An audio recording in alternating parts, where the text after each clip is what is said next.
English listening.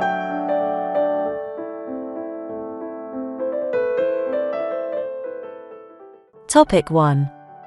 Enquiring about revising the company's brochure. Good afternoon. Welcome to Matrix Printing. I'm John Smith. How can I help you? Good afternoon. I'm here to reprint a brochure for our hotel. There are some pages that need revising. Sure. How may I address you?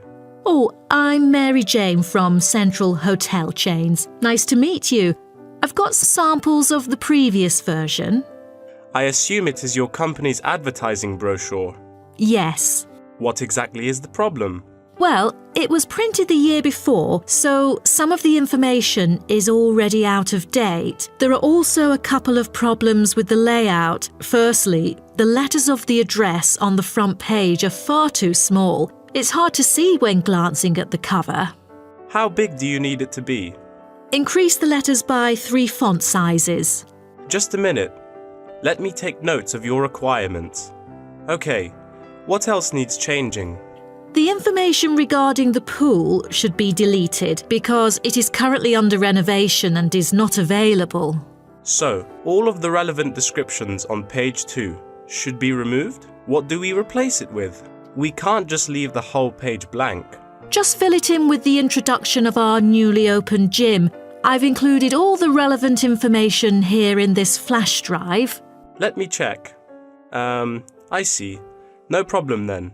What is also bothering us is that the description under the top photos on page 4 is incorrect. The word lounge needs to be replaced with reception.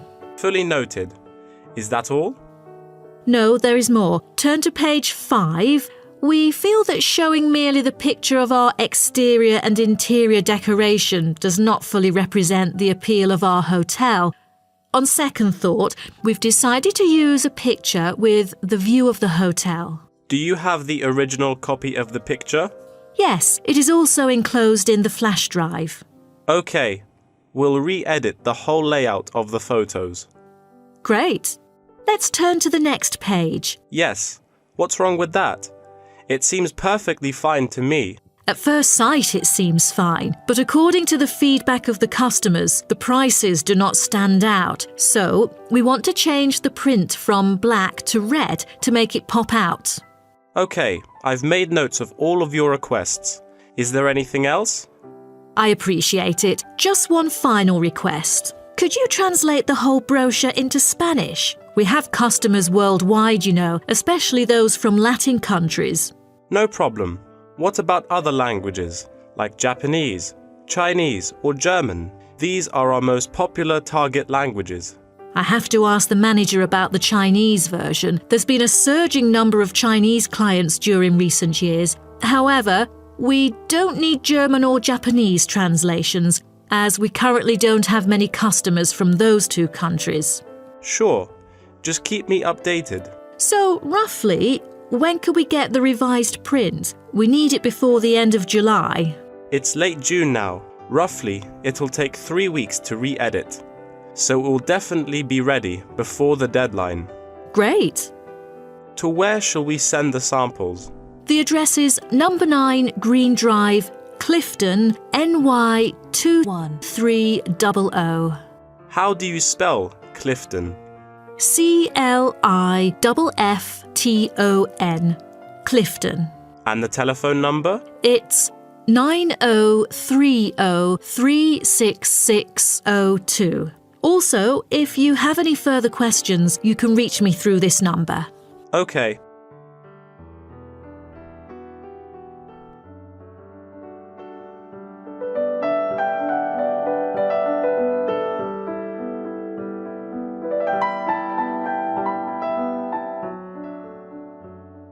Topic 2. An introduction to Byron National Park. Welcome to Byron National Park. I am Jim Carson, your tour guide for the trip. First, I'd like to give you some basic information about the park.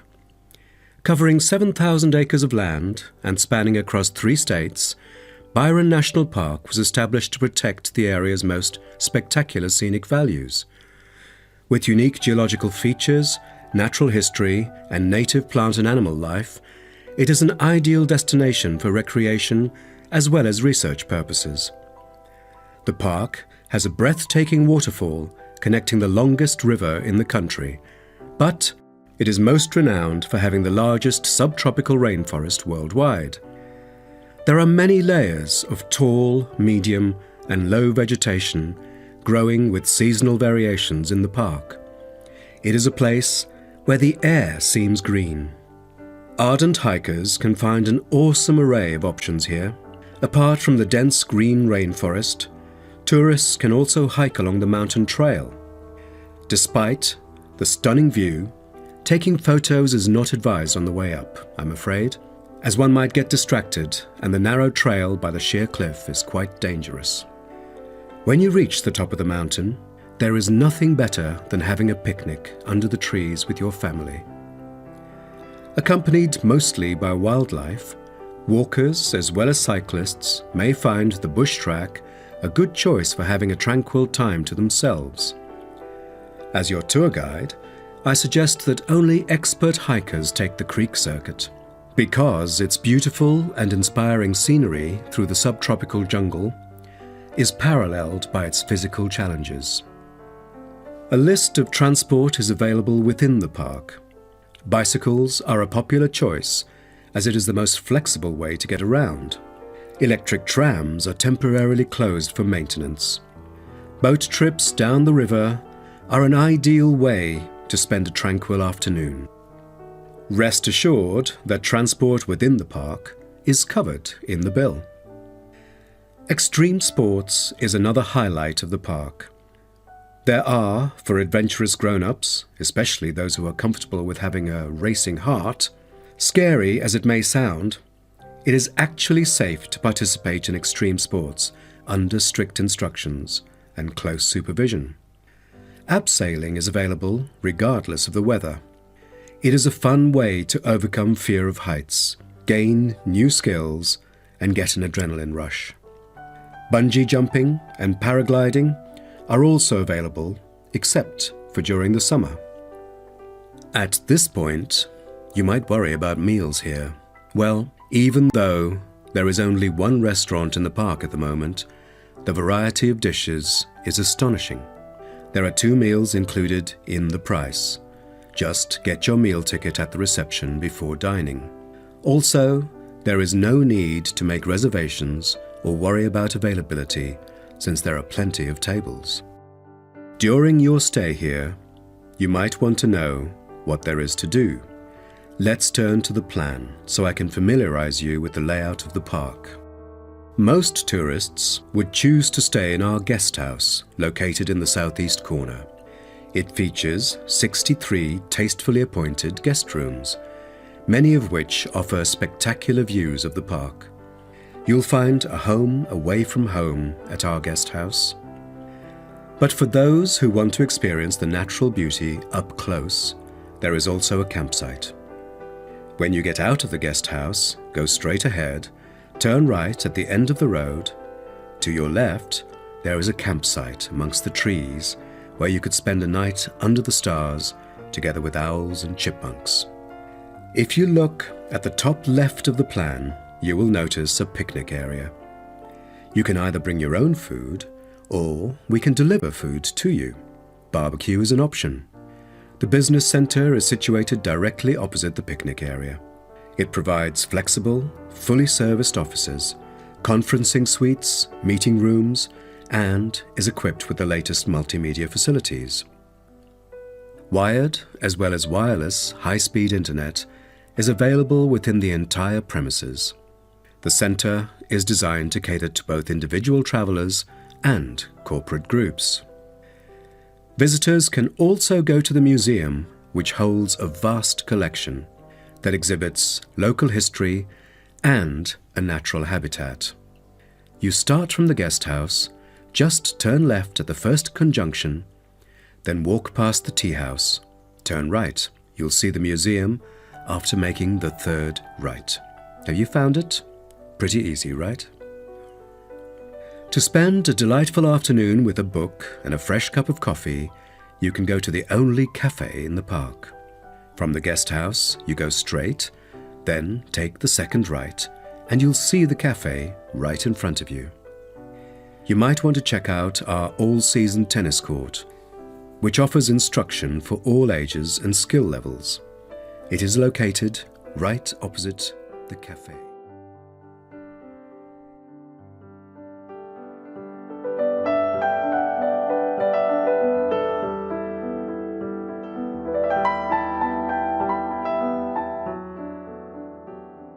Topic 3.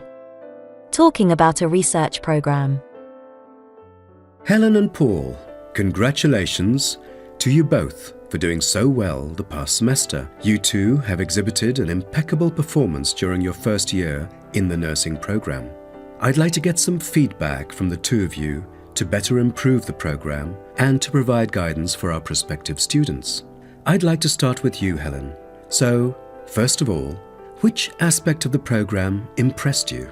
Well, to be honest, when I was enrolled into the course, I was expecting a group of classmates my age. But as I stepped into the classroom for the first time, I was surprised by the diversity. Most were in their 20s, but there were also those in their 30s or even 40s.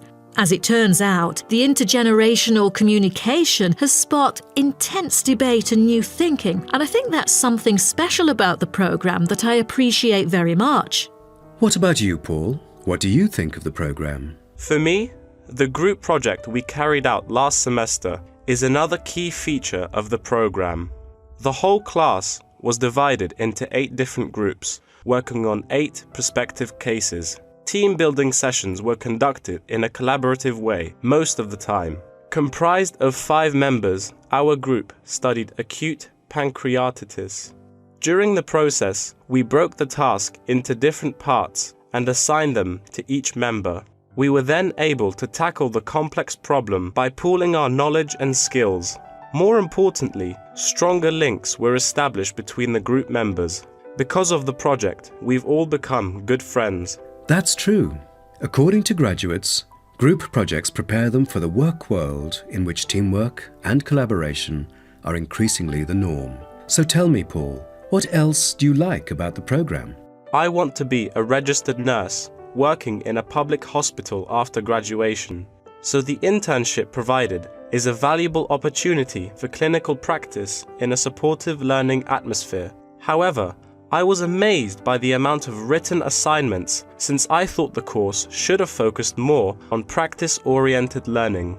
Well, I have to disagree with you, Paul. The essays demonstrate your understanding of the course. For me, writing essays is a process that involves critical thinking, which challenges me to develop my points more thoroughly. I thus managed to gain a diversity of perspectives. The program is designed to deliver basic and advanced theoretical knowledge of core concepts, including healthcare systems concepts, together with practicum or clinical practice experience to bridge the classroom content to the practice setting. So, I'm afraid written work is unavoidable. Also this year, we've added a module of law. How do you feel about that? At first, we felt that learning law is kind of redundant and too time-consuming. After a few sessions, we realised that it is necessary in dealing with future medical disputes. Do you have any suggestions for prospective students?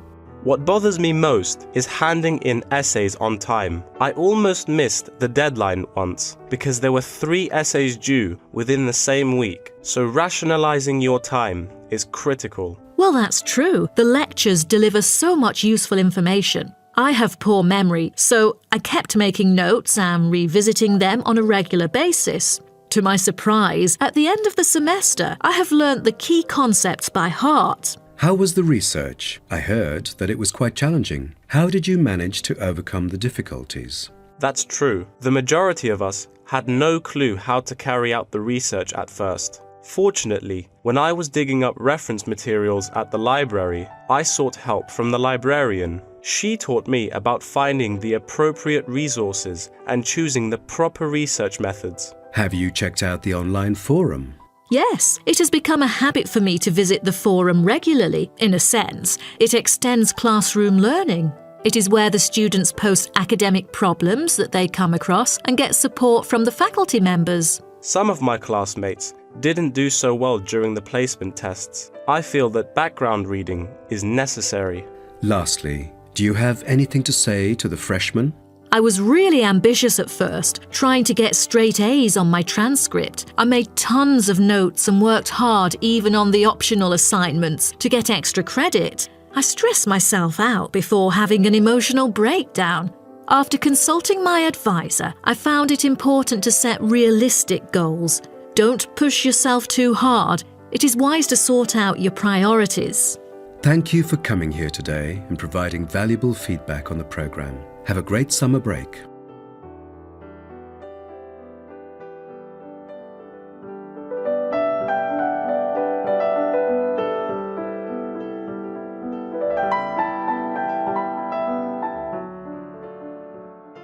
Topic 4.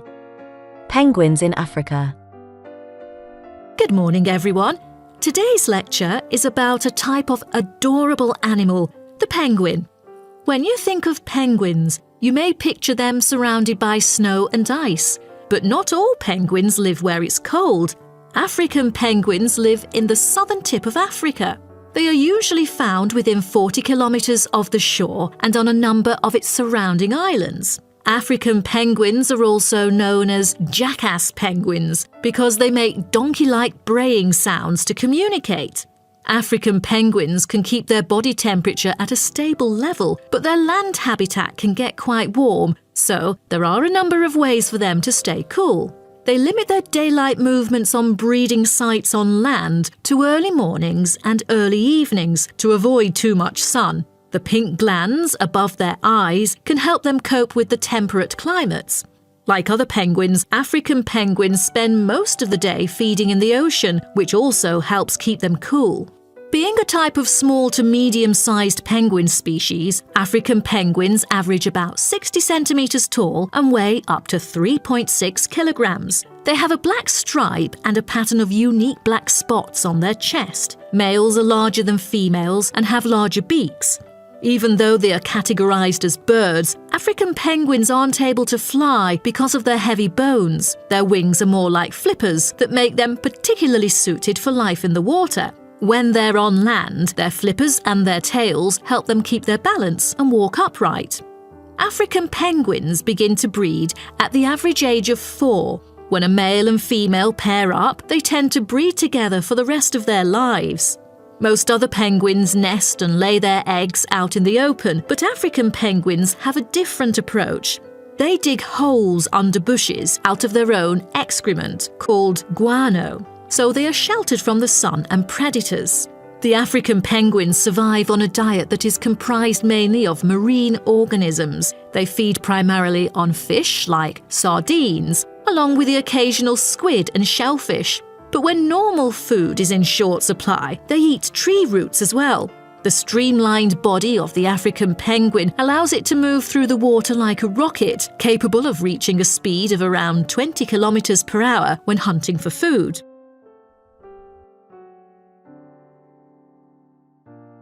The African penguin's smaller size means that it has many predators both in the water and also on dry land. Their natural predators at sea include seals and sharks. The biggest threat to them on land is not just towards the adult penguins. The penguin chicks are sometimes taken by seagulls into the air and dropped from above. The seagulls could thus feed on them.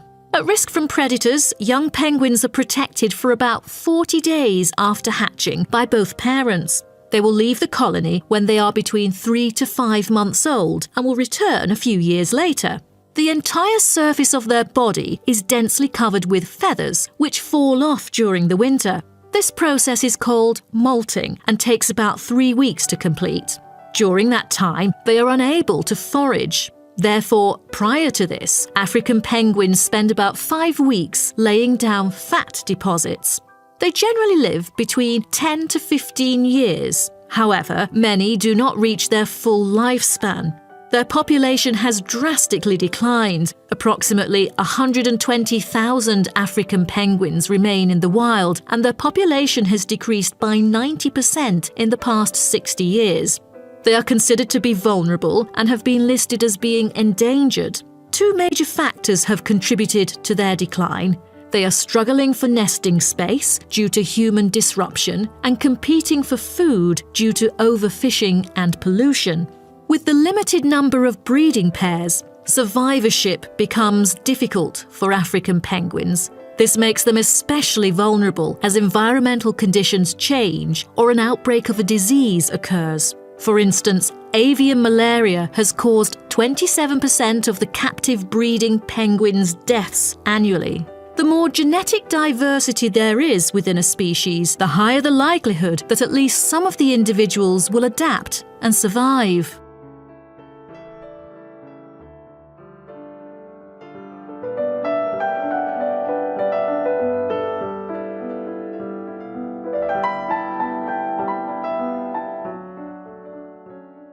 Topic 5. Enquiring about art class. Good afternoon. May I speak to Emma's parent? Afternoon. I'm her father. Who am I speaking to? This is Emma's teacher, Jane Carson, calling from the Arts Centre. I'm just calling to talk about her drama class at the centre. Oh, thank you for calling. How's Emma doing in drama class? You know, she just transferred here last month, unlike the others in her class who have been taking the course the whole semester since June. So I'm a bit worried that she might not fit in so well. There's no need to worry. She exhibits a strong performance in her drama class. Is that so? Yes, she didn't adapt to the new environment as quickly as I originally expected and seemed a bit shy at first, but a few days later she made a couple of friends and became more talkative and also more involved in class. Emma really is a role model for others because she has always been an active participant during class. She voices her own ideas and is very creative. I didn't expect that, but I can tell that she really enjoys the course because she's been talking about it at home frequently these past few weeks. That's great to hear. Interest is always the best teacher. I also have to inform you that there's been an adjustment in the timetable of the drama class next term. Why is that? It's not that the music room that we currently use isn't available. As there are too many enrolling for the coming semester, increased class size means that space is limited to house the whole class. Also, the new classroom we use is not available during the current time frame, so I'm afraid we have to change the time for it. I see. So when would it be? As you know, the current class begins at 3:15, but the new time of the drama class would be 4:45. I'm afraid I have errands to run during that time. On the other campus, the class still begins at 3:15, but for the campus Emma goes to, it is the only time available for drama class.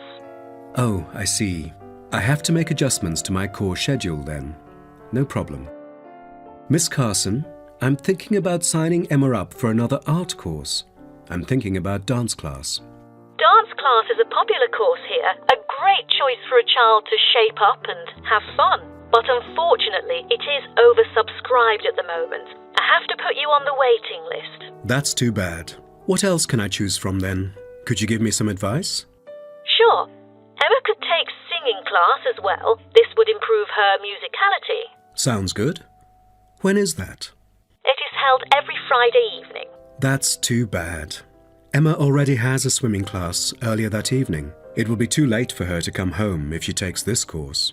There is also a vocal course available. Emma's got a great voice. I'm sure she'll stand out in the class. Tell me about it. The vocal course starts at 4:30 p.m. every Tuesday. It isn't fully booked yet. Great teacher, experienced and beloved by students. The price is a bit higher though. How much is it? It's $110. Oh, that's too much. Way over our budget. We have to cover the extra cost if we choose it. Or maybe Emma could take music class. What is it about? Learning about songs and musicals. Well, the students have the opportunity to play different instruments like the piano, drum, and so on. They can also learn to write music under professional guidance. That's exactly what Emma is eager to learn. How much would it cost? It was $63 last term, but this term it is $85, $22 more than the original price. We can afford that. When does the course begin? The course starts on September the 7th. Can we start 1 week later, on September the 14th? My daughter will be on a trip to France with her mum on the 7th. No problem. And the teacher for the class is Jamal Curtis. Just contact him if you have any further questions regarding the course. Jamal Curtis? How do you spell Curtis? Oh, it's Curtis. Thank you.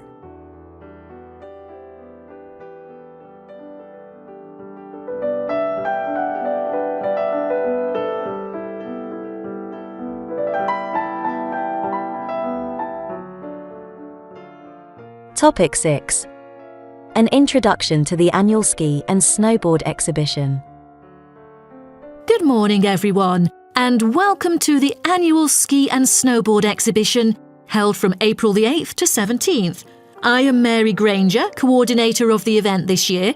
The 10-day event features many highlights. As a snow sports lover, I know you are looking forward to a great time here. Now, I'd like to offer you some practical information about the whole event and what to expect from it. This might be the first time coming here for some of you, so for those who are still wondering about the right accommodation, I recommend Sky Hotel.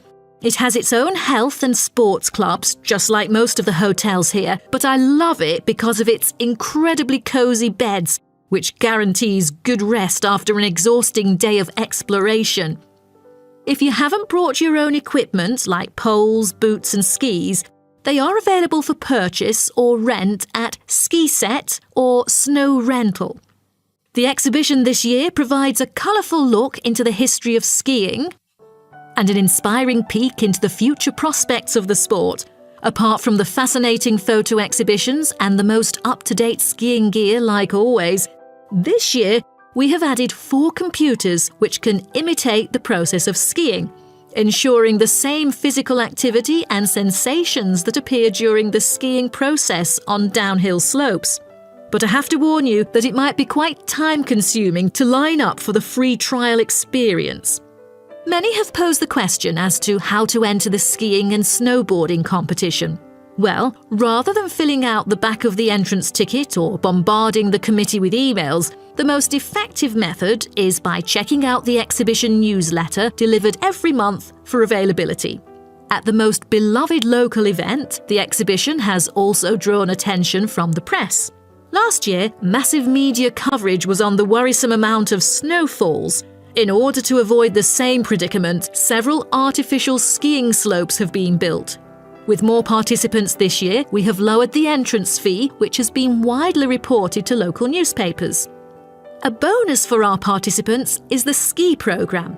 It offers a wide variety of lessons and sessions with qualified instructors, ensuring that all ages and abilities are catered to, from the first-timers to seasoned amateurs. I strongly advise you to sign up for the programme, as it is offering an unprecedented 30% discount. That's mainly because we are cooperating with the programme organiser, who promises affordable prices only for the participants of the festival this year. Now, I would like to introduce you to the list of presentations during the following week so that you can better plan your schedule. The first presenter, Simon, is one of our best ski instructors. As an experienced instructor, he will inform you about the dangers that face skiers and snowboarders. Accidents happen mostly to those who are careless or ignorant. Good risk management involves considering both the probability and consequences of an accident. The next speech, titled Solution, is given by Jamie Kurt. A list of problems may occur to novice skiers and snowboarders, so he is going to offer useful information for first-timers on choosing the appropriate gears, the right dress code, and ways of protecting your skin. For instance, some of you may have rented the skiing equipment, but rental footwear is notoriously uncomfortable. Then, Jamie will provide instructions to help make your footwear fit better. The third speech is about a documentary introducing skiing and snowboarding and the difference between the two sports. It also depicts a group of snow lovers exploring new slopes with breathtaking views. The director, Andy Fisher, will be there, addressing the whole shooting experience. The fourth talk is about the tricks of skiing, presented by Harry Tyson. It is most useful for those who have already tried skiing yet still need more practice to master the sport. Harry will teach you how to turn more skillfully. A lot of people can keep their skis roughly parallel, but there's no point if you make it hard to work with and slide around out of control. Useful exercises will also be suggested to improve your parallel skiing technique so that you can tackle steeper slopes and enjoy yourself more. Jason Smith will be the last presenter, mainly addressing towards advanced skiers. He manages to apply snow climbing into skiing. Climbing in soft snow, you are floundering around. Walking becomes harder, so a good trick during climbing is to maintain a wider gait, approximately shoulder width, so that you are more stable while walking. This works for skiing as well.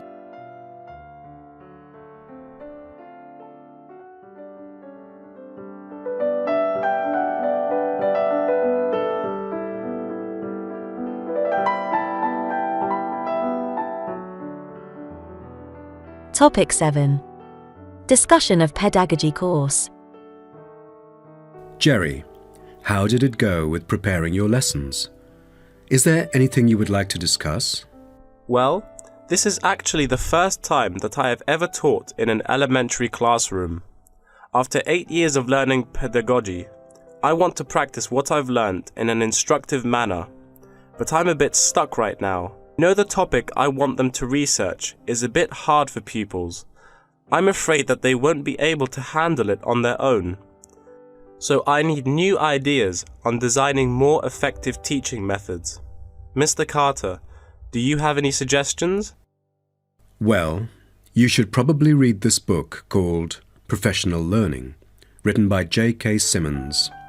He is a professor who just transferred here last semester, but is already popular amongst the students for his creative teaching methods. There is an extensive range of learning approaches mentioned in the book, including approaches for team research, which might be helpful to you. You mean dividing the students into groups to do research? I've never thought of this before. How does it work? Professor Simmons has already demonstrated how efficient this approach can be. Basically, it aims to increase cooperation between students so they can present the results in a collaborative fashion. It helps them to develop their own voice and perspective. I'll check out the book as soon as possible. It seems I can borrow some of the essential concepts and work them into my course design. Well, I was thinking maybe I could use both observation and non-observation as a part of my teaching methodology. Could you take a look at my teaching plan? Sure. What kind of observational methods do you have in mind? For the observational part, I intend to include 2 approaches. First, the pupils can assess each other's behavior. I feel that reviewing fellow students through criteria-based reference evaluation allows constructive feedback. It can also improve their understanding of the subject material. That's a smart move for a large class that would be hard to observe all by yourself. Also, you might want to get the feedback from several different individuals rather than just one. So how do you plan to carry out the peer assessments? Oh, every pupil will be required to write a diary, which includes group projects, presentations, and in-class discussions. They'll put down their remarks. I'll collect them on a regular basis, which can also help me see whether they can keep up or not. Good. What else do you intend to do? Besides that, I also plan to do video recording. I've already purchased a camera, just in case I miss anything important. I can go back and review their performances anytime I want. Would you record every in-class activity? No, I'll just keep track of an in-class simulation, which would require every pupil to fully participate. Students will act as members of a city council meeting, discussing issues like whether or not prohibition should be instated in the United States. This kind of teaching method is both inspiring and challenging. I can't wait to see how yours works out. Do send me a copy of the assessment afterwards, will you? No problem. So, what do you have in mind for the non-observational approaches? Well, my plan is to quantify the statistics. Numbers do not lie. It is the most direct way to measure their performance. See how well they've learned. Where does the data come from? I'll evaluate the test results, including the midterm, final exam, and pop quizzes, which would only take up about 40% of the overall assessment. Sounds like a lot of tests and assignments. Please remember that you don't want to wear out your students. Keeping them engaged is the key to efficient learning. Once they are exhausted, they just stop trying. Oh, I haven't thought about that. You are right. I don't want to frighten them with tons of assignments and exams. I'll make note of that. Thanks for the advice. I remember last time you mentioned questionnaires, right? That's true, but it is not for my students. In fact, they have to design their own questionnaires and choose the respondents using the internet. As a complement of other teaching activities, it would deepen the creative learning process. Is that all? Oh, the pupils will have to conduct interviews of their own, and for this, they get to choose anyone they like, including relatives, friends, and acquaintances to answer the questions. Seems to me that you have figured out most of your teaching methods, but you still need to polish some of the activities.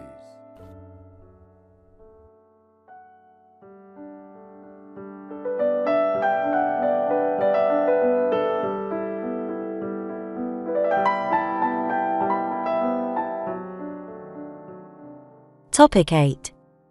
Urban migration. Good afternoon, and welcome to my talk on urban migration today. The world has experienced unprecedented urban growth in the recent decades. As much as 3% of Earth's landmass has been urbanized, an increase of at least 50% over previous estimates. Today, people living in cities already outnumber those in rural areas, and the trend does not appear to be reversing. In addition, cities have larger amounts of carbon consumption than rural areas. This is a result from two major aspects. First, with the increase of urban population around the world, the massive construction of urban infrastructure and residential housing is hard to avoid. Second, urban households have a higher rate of car ownership and use more gasoline products. Even though rural exodus is often negatively judged, there are also benefits of migration shared by the local environment and the society as a whole. Well, firstly, global trends of increasing urban migration and population urbanization can provide opportunities for nature conservations, particularly in regions where deforestation is driven by agriculture. As rural dwellers leave their homes, local forests are left to recover. What's more, it is easier for city dwellers to get around. Living in the country means transport can be very difficult. For instance, after midnight, there are no buses or taxis in the countryside. However, there is still a number of public transport modes to choose from in the city. Finally, with more funds and advanced technology, cities endeavor to produce clean energy. New power plants have been built to take harmful methane gas created by the decomposition of rubbish and convert it into electricity. By doing so, an important greenhouse gas is turned into useful energy rather than being directly emitted into the atmosphere. The hustle and bustle of city life offers women the opportunity to explore different professions and pursue their own careers. Women in cities work as engineers, managers, and even football players. This change of roles has affected their marital status and family life. More women are choosing their careers over marriage, which raises the graph of late marriages. As a result, more are remaining single well into their late 30s. They want to be independent and earn money on their own. It is also easier for them to get a promotion while working in the city. Women are slowly achieving wider participation at work, while in rural areas, the mindset is still very conservative.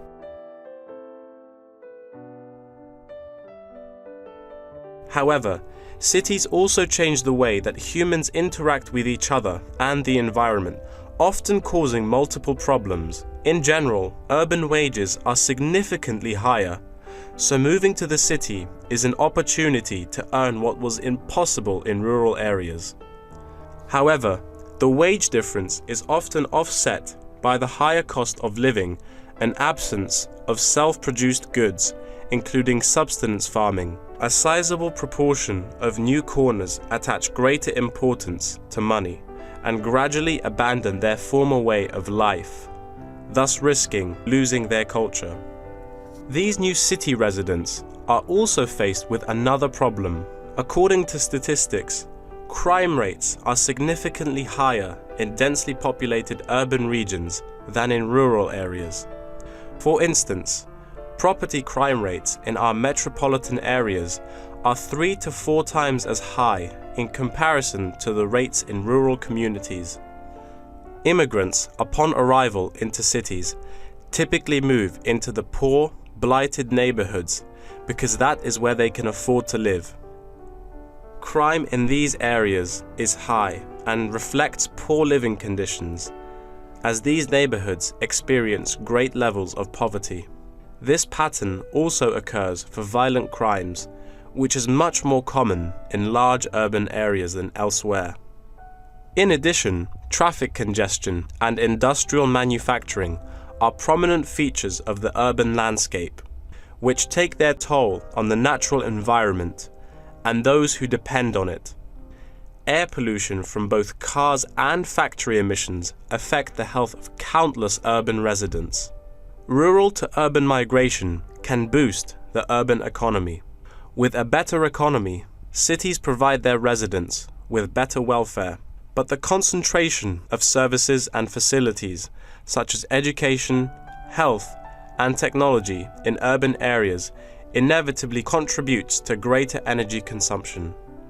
Another problem with life in the city is traffic congestion. It makes people late to work and thus stresses us out before we even get there. Deliveries can't arrive on time, gas costs money. The quality of life of those commuters starts to decline. What's worse is that if congestion makes it harder to match the right workers to the best jobs, it is economically inefficient as well.